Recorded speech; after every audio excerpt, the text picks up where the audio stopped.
الشیطان الرجیم بسم اللہ الرحمن الرحیم السلام علیکم. کیسے ہیں آپ سب؟ امید کرتا ہوں کہ آپ سب ٹھیک ہوں گے اور خیریت سے ہوں گے. تو آج ہمارا ٹاپک ہے حضرت نوح علیہ السلام اور کشتی کا واقعہ. تاریخ نے تو اس پورے واقعے کو طوفان نوح کے نام سے بھی پکارا ہے. تو چلیں شروع کرتے ہیں. لیکن اس میں عام طریقے کی طرح اس میں آپ سے ایک چیلنج رکھوں گا. وہ چیلنج کیا ہے؟ میں جیسے ایک کمپریہنشن ہوتا ہے نا، آپ کو پیراگراف دیا جاتا ہے، اس کے بارے میں کوسچنز پوچھے جاتے ہیں. ویسے ہی پہلے میں آپ سے کوسچن پوچھوں گا، پھر آپ میرا پورا واقعہ سننا، اور اگر آپ کو اس کے آنسر آئے تو کمنٹ سیکشن میں بتا دینا. لیکن اگر نہ آئے تو آخر تک ویٹ کرنا، کیونکہ آخر میں ان سارے سوالوں کے جواب انشاءاللہ دے دوں گا. تو چلیں شروع کرتے ہیں. بسم اللہ الرحمن الرحیم.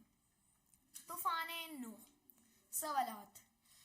طوفان نوح کے بارے میں سوالات.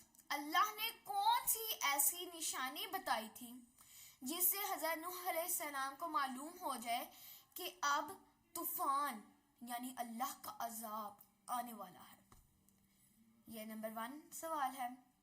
نمبر 2، کشتی میں اللہ کے نبی حضرت نوح علیہ السلام نے کتنے پورشنز حصے بنائے تھے، اور وہ کون کون سے چیزوں کے لیے بنائے تھے؟ دوسرا سوال تھا یہ. اب تیسرا سوال وہ کیا ہو گیا کہ جب وہ طوفان نوح کے اندر جب وہ کشتی کے اندر تھے تو حضرت نوح علیہ السلام نے کون سا پرندہ بھیجا تھا پتہ کرنے کے لیے کہ کہیں خشک ہوا ہے جگہ، اور وہ واپس نہیں آیا. جو واپس نہیں آیا وہ کون سا پرندہ تھا؟ چلیں اب شروع کرتے ہیں واقعہ کو. بسم اللہ الرحمن الرحیم. تاریخ نے لکھا حضرت آدم علیہ السلام کے تقریباً 1000 سال بعد حضرت نوح علیہ السلام کا دور آیا.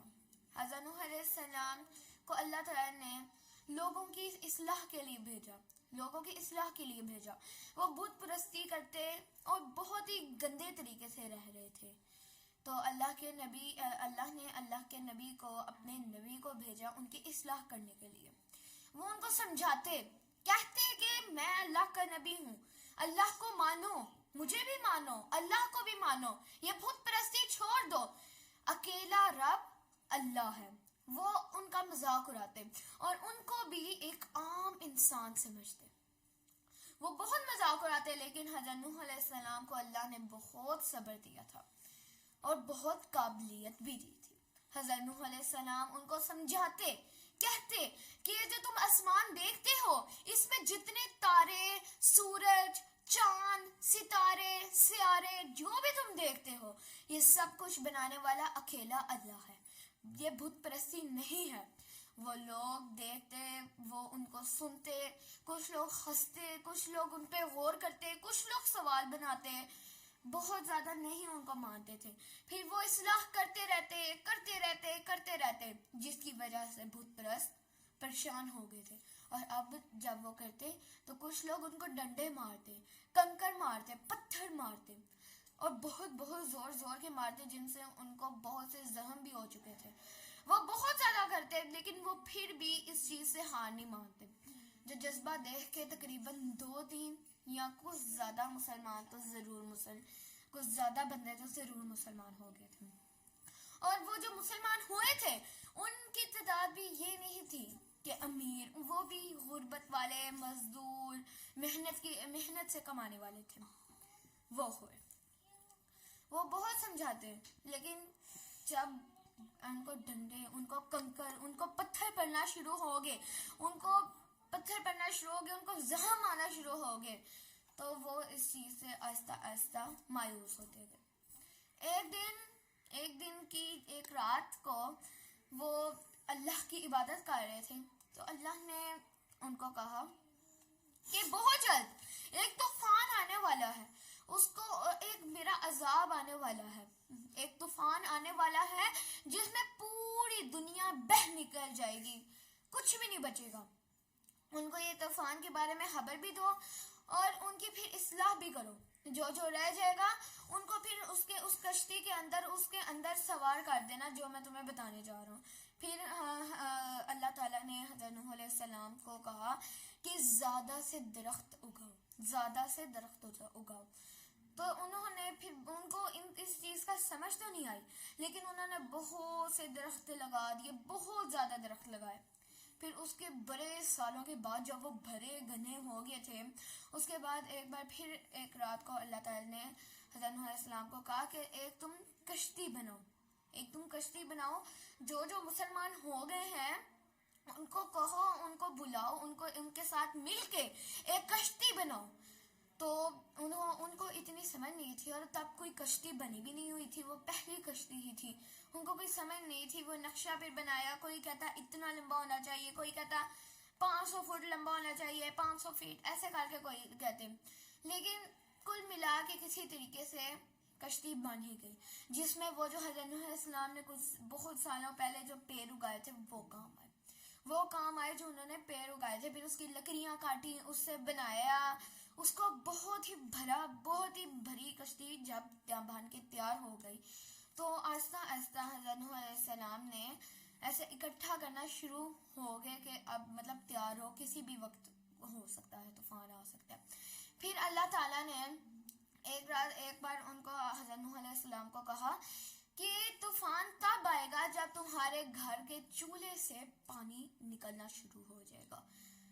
تو ایسا ہی ہوا. بہت کچھ دنوں کے بعد، کچھ ہفتوں مہینوں کے بعد تقریباً ایک بار ایسا ہوا کہ حضرت نوح علیہ السلام کی جو گھر تھا ان کے چولہے میں سے پانی نکلنا شروع ہو گیا. ان کی بیوی نے آ کے بتایا تو حضرت نوح علیہ السلام سمجھ گئے کہ اللہ کا طوفان، اللہ کا عذاب آ گیا ہے. وہ باہر نکلے تو بارش ہو رہی تھی. پھر انہوں نے حضرت نوح علیہ السلام نے جانور، پرندے، انسان ساروں کے جوڑے اکٹھے کرنا شروع ہو گئے. وہ جوڑے اندر جائے تھے. اس کشتی میں 3 حصے تھے، ایک انسانوں کے لیے، ایک جانوروں کے لیے اور ایک پرندوں کے لیے. یہ سارے کے سارے حصوں میں پھر اندر ڈالے، سارا ہو گیا. تو انہوں نے اپنی تمام بیویوں اور بچوں کو بھی اندر ڈال دیا، سوائے ایک بیوی اور بچے کے. وہ حضرت نوح علیہ السلام نے ان کو سمجھایا، لیکن وہ کہتے نہیں، میں اپنے آپ کو بچا لوں گی، ہم پہاڑ کے اوپر چڑھ جائیں گے، ہم اپنے آپ کو بچا لیں گے. تو وہ بہت مایوس ہوئے تھے. وہ اندر گئے تو انہوں نے کیا دیکھا؟ انہوں نے دیکھا کہ ان کی بیوی اور ان کا بیٹا پہاڑ کی چٹان میں، پہاڑ کی اونچائی میں چڑھ گئے تھے، اور آہستہ آہستہ طوفان آ رہا تھا، سارے بھگوئے جا رہے تھے. اور جو پہاڑوں میں چڑھ گئے تھے وہ اتنا طوفان آیا کہ وہ بھی اندر چلے گئے، پہاڑ بھی اندر ڈوب گئے. پھر بہت سالوں تک، تقریباً بہت ہی سالوں تک پانی، بارش ہوتی رہی. ایسے پوری کی پوری دنیا میں کوئی زمین نہیں بچی تھی، سارا پانی ہو گیا تھا. بس ایک کشتی تھی جو پوری زمین پہ ایسے چلنے لگی ہوئی تھی، چل رہی تھی. اس کشتی کے دوران ایک مثال کے طور پہ اس کشتی کے دوران ایک حضرت نوح علیہ السلام کو بہت مسئلہ ہوا تھا، چوہوں کا مسئلہ، کہ چوہے ارد گرد پھیل گئے، کبھی کسی کو نقصان دے رہے تھے، کبھی تنگ کر رہے تھے، ایسے کر کے چوہے کر رہے تھے.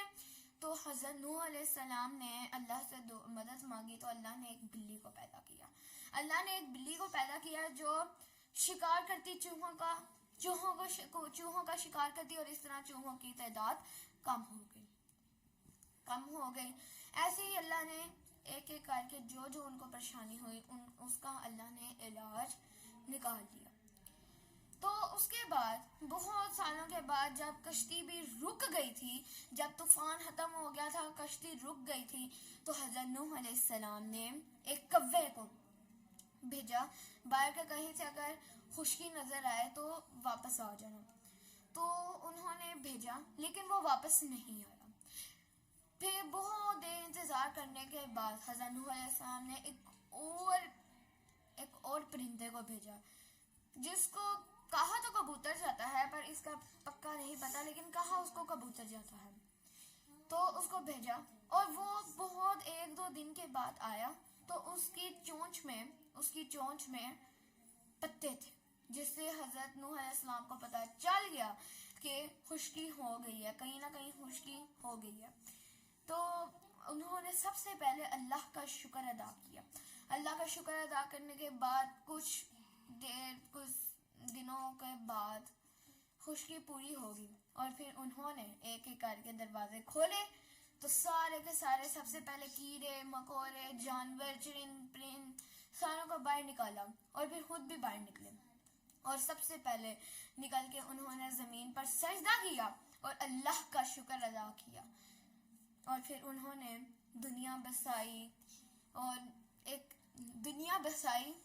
ایک اور طریقے سے آباد ہو گئے، نئی انہوں نے زندگی اپنی شروع کی تھی. تو یہ تھا واقعہ حضرت نوح علیہ السلام اور کشتی کا. تو چلیں اب آ جائیں سوالوں کی طرف. میں نے کون سے سوال پوچھے تھے؟ سوال نمبر 1، کوسچن نمبر 1 میں نے پوچھا تھا. اب میں ترتیب نہیں جانتا لیکن میں ایسے 3 سوال بول رہا ہوں. وہ کون سا پرندہ تھا جس کو حضرت نوح علیہ السلام نے خشکی تلاش کرنے کے لیے بھیجا لیکن وہ واپس نہیں آیا؟ وہ تھا کوا. تاریخ نے اسے کوا ہی کہا. کتنے پورشن تھے ایک کشتی کے اندر؟ ایک کشتی جو انہوں نے بنائی تھی اس میں کتنے پورشن تھے اور کس کس چیز کے لیے تھے؟ اس میں 3 پورشن تھے، ایک انسان کے لیے، ایک جانوروں کے لیے اور ایک پرندوں کے لیے. تو ایک اور سوال میں نے پوچھا تھا، وہ تھا اللہ نے کون سی ایسی نشانی بتائی تھی جس سے حضرت نوح علیہ السلام سمجھ سکیں کہ اب طوفان آ گیا ہے. وہ نشانی تھی حضرت نوح علیہ السلام کے گھر کے چولہے سے پانی نکلتا. تو امید کرتا ہوں آپ کو یہ واقعے سے ایک سبق بھی حاصل ہوا ہوگا، آپ کو مزہ بھی آیا ہوگا. ہماری اسلامی تاریخ میں بھی آپ گئے ہوں گے کہ ہمارے حضرت نوح علیہ السلام کا جو بہت ہی وائرل مین واقعہ تھا وہ بھی آپ نے سن لیا. تو ٹھیک ہے، پھر لائک کر دینا، سبسکرائب کر دینا میرے چینل ٹرسٹ ٹو اللہ کو. یہ والی ویڈیو پسند آئی ہے تو لائک کر دینا، شیئر بھی کر دینا تاکہ اور لوگ بھی یہ والا واقعہ سن سکیں، اور اچھے کمنٹ بھی کر دینا. اور ہاں، جو میں نے سوال پوچھے تھے اس کے اگر جواب آ گئے ہیں تو اس کا پہلے ہی آپ نے کمنٹ کر دیا تھا، اگر نہیں آئے تو نو پرابلم، اب آپ نے سن لیا، اب آپ کو آگے ہوئیں گے. ٹھیک ہے، پھر اللہ حافظ.